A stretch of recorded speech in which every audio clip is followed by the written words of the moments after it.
Masyarakat antusias menyalurkan hak suara mereka di TPS yang disediakan oleh petugas KPPS untuk memilih Presiden dan Wakil Presiden, DPD RI, anggota DPR RI, DPRD Provinsi, dan DPRD Kabupaten Kobar.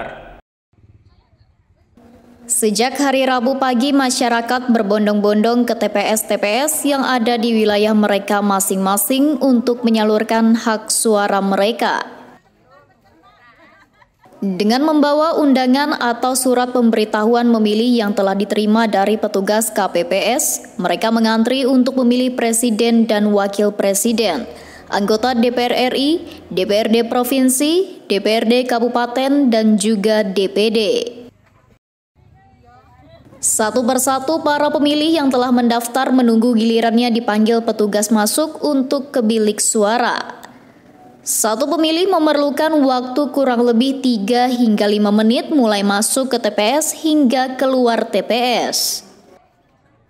Berdasarkan pantauan di lapangan, partisipasi pemilih pada pesta demokrasi saat ini cukup tinggi, di mana di setiap TPS pemilih yang menyalurkan hak suara mereka mencapai lebih dari 80%.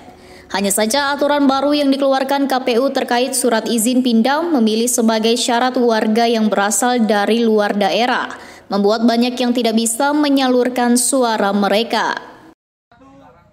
Usai pencoblosan atau pemungutan suara dilanjutkan dengan proses penghitungan suara yang dimulai dari surat suara pemilihan Presiden dan Wakil Presiden, kemudian DPD RI, DPRD Provinsi, dan terakhir penghitungan suara anggota calon anggota DPRD Kabupaten.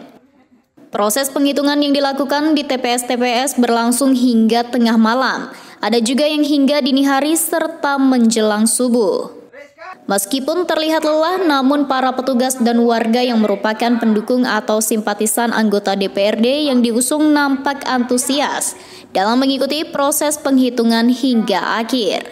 Secara umum pelaksanaan pemilu 2024 berlangsung lancar dan juga aman. Tim Liputan SBTV.